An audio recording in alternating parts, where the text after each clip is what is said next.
आपने यहाँ देखा कल से, आज भी देखिएगा, कल भी देखिएगा, सिर्फ ऊपर ऊपर से मत देखिएगा, घुस घुस कर देखिएगा। कहीं भी घुस के चले जाओ अचानक, डजंट मैटर, कोई भी दरवाजा खोलो अंदर चले जाओ। खाना बन रहा है, जहां काम चल रहा है, अंदर घुस जाओ और एक जगह ढूंढ के लाना जहां बहुत गुस्सा कर करके काम हो रहा होगा। इट्स अ प्रूफ कि बिना गुस्सा किए काम हो सकता है।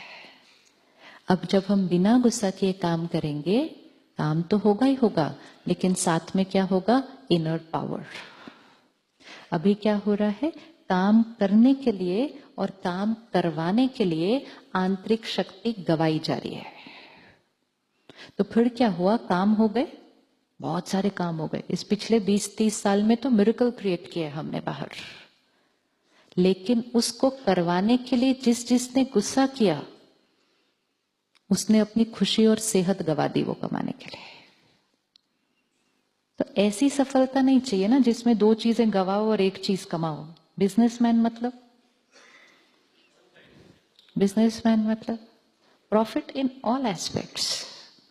अब we are going to do the same work, लेकिन with ease, with peace, with patience, with stability. होगा काम होगा। हमारा एक लक्ष्य होना चाहिए, इंडिविजुअल भी और जिनकी अपनी ऑर्गेनाइजेशन है उस ऑर्गेनाइजेशन के लिए भी, कि हम सुबह जितने खुश काम पर गए थे उससे ज्यादा खुश हमें शाम को घर आना है।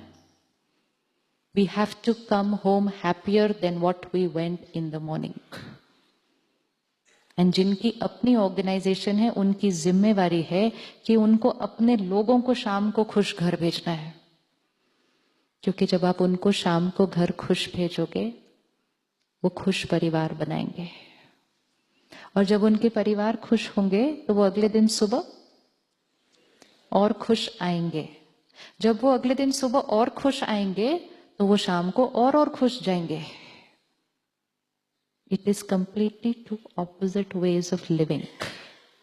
या तो वो टेंशन में आएंगे, ऑफिस में भी स्ट्रेस में काम करेंगे, शाम को और स्ट्रेस्ड घर जाएंगे, बिना बात के अपने बच्चों को छोटी छोटी बातों पर डांटेंगे, वहां फिर झगड़ा होगा, अगले दिन सुबह और परेशान आएंगे। इट्स 1 वे ऑफ लिविंग, वो बढ़ता जाएगा। एंड दूसरा है, आप उनको शाम को खुश भेजेंगे तो वो अपने घर पे जो परिवार का टाइम है उसको एंजॉय करेंगे, तो वो अगले दिन सुबह और खुश आएंगे।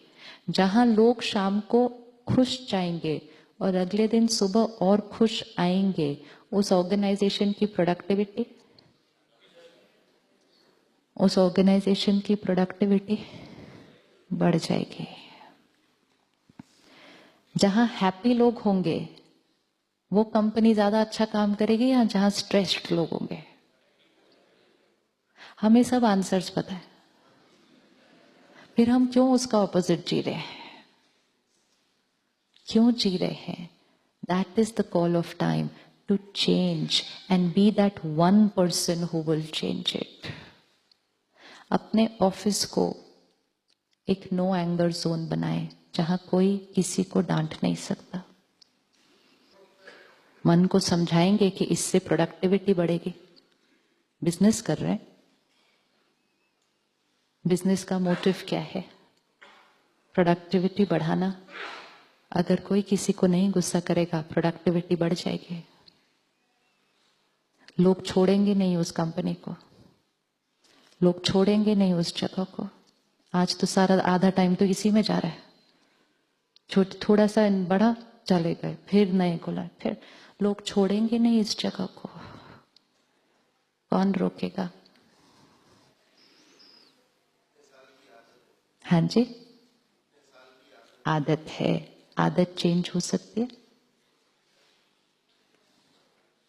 आदत चेंज हो सकती है। उस आदतों का ही तो कॉन्सिक्वेंस देख रहे हैं। इतने साल की आदतों की तो कॉन्सिक्वेंस देख रहे हैं, और फिर हम इतनी सारी मीटिंग्स करते हैं कि हम इस दुनिया को कैसे बदलें। दुनिया को नहीं बदलना, सिर्फ अपनी आदतों को बदलना है। संस्कार परिवर्तन से संसार परिवर्तन है। When we change, the world changes. The world is wanting the world to change. हाँ जी, जी हाँ जी, शायरी तो सारी आती है। शायरी तो आती है, अच्छी भी लगती है, सुनते भी हैं, पढ़ते भी हैं, औरों को भी फॉरवर्ड करके भेज देते हैं। इम्पोर्टेंट ये है कि हम क्या उसको इम्प्लीमेंट करने के लिए रेडी हैं। ट्यूसडे को फर्स्ट पॉइंट चेंज। अगर आप इंडिविजुअल कहीं वर्क करते हैं, आप अपने कैबिन, अपना एरिया, अपना कमरा जो भी है उसमें लिख दो, ये कमरा is a no anger zone. और अगर आपकी अपनी ऑर्गेनाइजेशन है तो बहुत बढ़िया, पूरी ऑर्गेनाइजेशन में हर कमरे के बाहर लिख दो, this is a no anger zone, starting from your own room. जैसे कि क्या करना पड़ता है? बहुत अच्छी बात है, जैसे आपने अभी बोला बिल्कुल वैसे, बिल्कुल ऐसे ही बोलना है। ऐसे थोड़ी बोलना है ठीक है जब मन करेगा तब पूरा करना, ऐसे थोड़ी बोलना है। अच्छा, आपसे अगर किसी ने कहना हो तो आपको कौन सी भाषा पसंद आती है? आपको कौन सी भाषा अच्छी लगती है? आपको प्यार की भाषा अच्छी लगती है, और उनको भी प्यार की भाषा अच्छी लगती है। फिर आप क्यों कह रहे हैं कि उनको समझ नहीं आएगी आपकी प्यार की भाषा? क्योंकि बहुत दिन एक्सपीरियंस नहीं, बहुत दिनों से प्यार की भाषा बोलनी बंद की हुई है, बोलनी बंद की हुई है। शुरू करते हैं, सिर्फ एक आदत है, थोड़े दिन का ट्रांजिशन टाइम आएगा। हर एक को प्यार की भाषा अच्छी लगती है। किसको ये भाषा अच्छी लगती है कि डांट के काम करवाया जाता है? किसको अच्छी लगती है? किसको अच्छी लगती है? मोस्ट इंपॉर्टेंट, वो फिर आपके लिए मजबूरी से नहीं, खुशी से काम करेंगे। एंड मोस्ट इंपॉर्टेंट, वो काम करते हुए आपको दुआएं देंगे, एंड वो दुआएं सर्कल को वाइट करेंगी। अब आप किसी को डांट दो, वो काम करने तो चला जाएगा और काम भी बहुत जल्दी खत्म कर लेगा, लेकिन काम के साथ साथ क्या देगा आपको? और जब हम गुस्सा करेंगे, गुस्से के बाद जब मैं हर्ट हो जाती हूँ या मुझे इंसल्टेड फील होता है, तो मेरी एफिशिएंसी, एक दिन बैठ के ना ये सब कुछ लिखने की जरूरत है कि जब मैं किसी को डांट दूं, और कभी कभी तो 4 लोगों के सामने डांट दूं और वो इंसल्टेड फील करे, तो उसकी एफिशिएंसी श्योर है या चेक करने की जरूरत है? श्योर है। तो फिर अपने ही लोगों की एफिशिएंसी कम करा के उनको काम करने के लिए कह रहे हैं।